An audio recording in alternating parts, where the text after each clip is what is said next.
What's going on YouTube? Today we went X1 with Arlong. This deck is super fun. It's basically Dofi, except you play triggers out of your hand. I went X1, I played against Shanks today. We beat Shanks round 1. Round 2, we went against Smoker, Red Green Smoker, also sort of like meta relevant. And then for finals, we played against Green Purple Luffy. And it came down to a very micro interaction that ended up costing me the game. And it came down to literally perfect math. I could have perfect mathed him, and I just sequenced incorrectly, and I made a choice to be defensive versus aggressive. It was just super down to the wire. Super fun match though. Shout out to Jacob. But yeah, this is the list. We are on 3L4. This card is super good, especially if you get it out of life early. Basically, trigger says if you're at you and your opponent's life, you can KO up to one of your opponent's characters equal to both of your lives. So if this gets KO'd, you have 2, your opponent has 3, you can KO a 5 or less, and vice versa. So it's super good for like early on if they like get punished and don't respect this card. I did it to Jacob. He played Zorjuro, and then he swung into life, and then I triggered the Elthor out of life. So super good card. It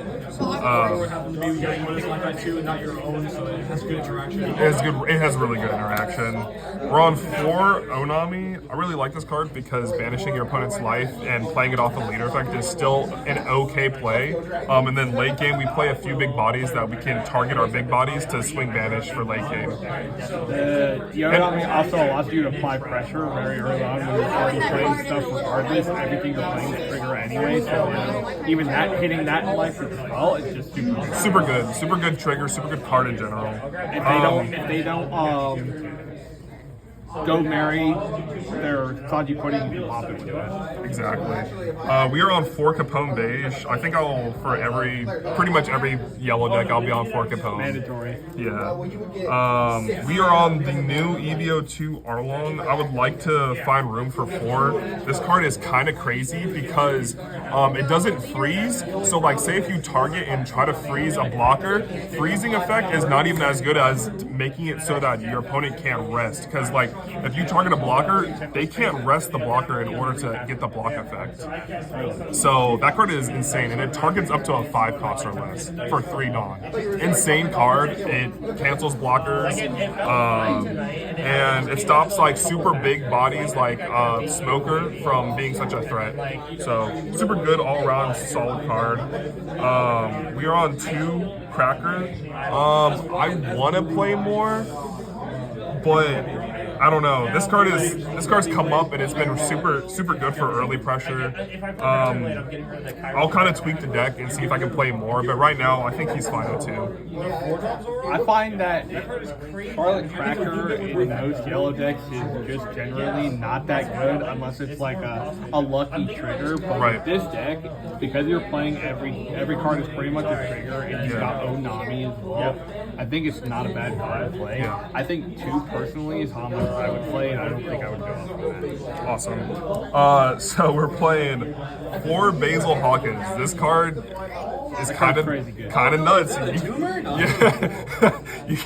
I mean, being able to play this off leader and then look at your opponent and be like, "Do you want to trash your life early, bro?" Like that, or you go, "Okay, I want to draw 2 trash ones." Yeah. Or you can filter your hand early. This card is busted, and the fact that it plays well in this deck is really good.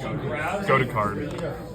We are on 4 of the OP-06 Arlong that freezes your leader.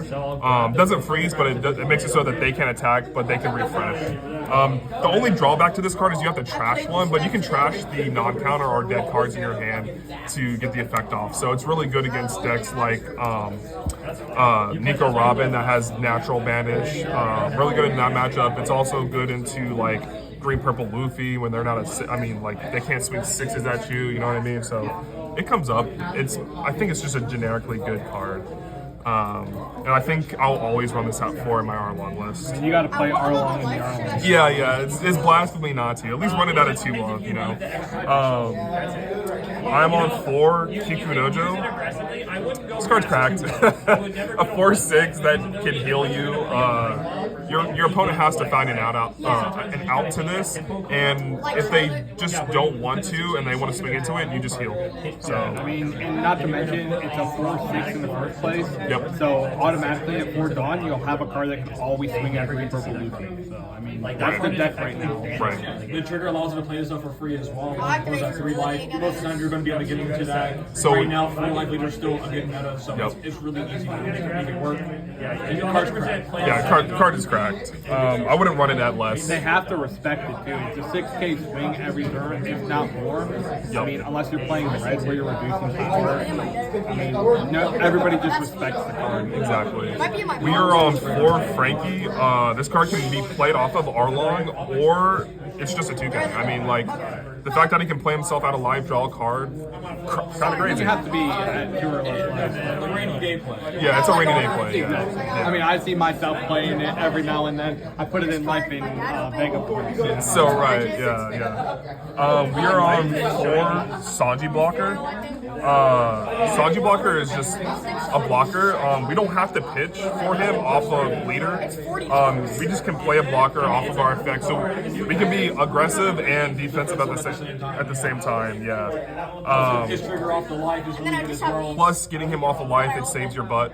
And if it doesn't save your butt, you can just you can use him as an aggressive. Like if your opponent doesn't respect this, I mean, like, At the end of the day, he's still a 5K body that can attack. yeah. At the end of the day, he's a 4/5 that can be aggressive if you want to be aggressive with him. We're on some spice in the deck. We're on 3 Soul Polkas. I did not get this out of life all tournament, man. It was really just to put my opponent on a weird option. It's like mom inside. It's big mom effect inside of life, and I thought that was really cool. And it's crazy because the final game, I needed to play this card, like hard cast this card in order to go in for lethal, to put Jacob at a disposition. And I just didn't hard cast this card because I didn't think it was the play, and I chose to go defensive. So I mean, like, it's so crazy. It's super niche when it comes up, but Either or, you get a life or your opponent loses one. So it's really not the worst card in the game. and it's trigger activate the main effect. I mean, like, you get a big mom effect out of life. It's kind of How crazy. aggressive your deck seems to be at the moment, it definitely makes your opponent like, oh, I crap, I can't afford to get another life. I kind of have to give you one. Now you're just a little bit more pretty. You can afford to play a little bit more loose. Exactly. Things of that nature. And we are going on another 2K counter that can play itself out of life. I mean, All reliable. All reliable. I've never seen you not play a yellow deck and him not be in it. yeah. I play with my yellow deck. That is Ban all Capone reliable. and every yellow player cries. I still enjoy yellow. I'll cry, but I'll still enjoy yellow. You will. I will also I enjoy don't it. have Capone anymore. Well, he plays Katakuri. He doesn't give a crap. They play for Capone. It's in every yellow deck. That's why he'll cycle it out with something else. He'll make it work. Yeah, we'll make it work. We're on 4 Nami. I think I'll always play 4 Nami. This $300 card just casually. KO a 5 cost or less, and then draw if you have 3 or less. Mandatory. It's 100% mandatory. It's mandatory, not optional. In every yellow deck, especially with GP running around, because if they don't see the Mary, you can just pop it, and if they play 2, they can only usually protect 1 unless they play a double Mary in a turn. Yeah. So you're always going to be able to kill at least 1, so it always sees use against that deck. Yeah. It's pretty good in the shanks when you're killing their blockers and stuff like that. I mean, other than that, it's okay. Oh, is it really bad? Okay. For the final card, we are on 3 8-drop Katakuri. This card is super good for getting outing the 8-cost kid. If they don't already have Tashigi established, you know what I mean? If they just have Rosie and don't respect this, they have to. I mean, it caught a lot of people off guard today. It actually won me against the Shanks matchup. Nick wasn't expecting me to throw his new game into life, and he's just like, oh damn, you play that card? I'm like, Yeah, because Arlong's more of an aggressive deck, so when you're trying to, you get to those later dawn turns, you're not necessarily expecting your opponent to drop a Katakuri. Right. It really does throw people off guard. That takes leader ability too. There's 2 active dawn and 1 rested for the. yes. Yeah. So if you wanted to play 7 moms, I see. An argument for 7 on over Katakuri. Yeah. Me personally, basically, this is why I play the L4s, because, like, say I'm on 9 or even 10 Dawn, I throw Cat into life and then just sit on one of these. And I have a heal, an extra life, and a really good counter. Just how most of your deck already works in general, they can be played off of your own life. So say you're already in a favorable position, your opponent doesn't have anything you want to throw inside your life or you don't want to heal them, you go category on one of your own cards, say Sanji, can you know or something along the lines, your opponent just resummons it for you for free. So you got to do an attack and you got to heal yourself and you still do the same defense. So now, a question that was brought up, like he's saying, why am I not on Dare Sheet? I think my main focus with this deck is like I want to be super aggressive. I don't care to search. I just want to punch you in the face. Yeah, I just want to punch you in the face and throw out bodies. When I start searching, that takes up a turn to establish what I want to do early on in the game, like. Which is probably fair because you can search, but the deck's going to do the one thing it wants to do every turn, which is try to shit out a strong body Exactly. every turn. Basically, your entire deck is a trigger, so no matter what, you'll have a playable target. You don't need to search. If you wanted to play Dare Sheet over the Soul Focus, there's an argument to play Dare Sheet over the Soul Focus. I personally don't like this card. Yeah. I play Dare Sheet. Consistency is just the key thing to most games anyway. Every card in your deck is a trigger except for this. Yes.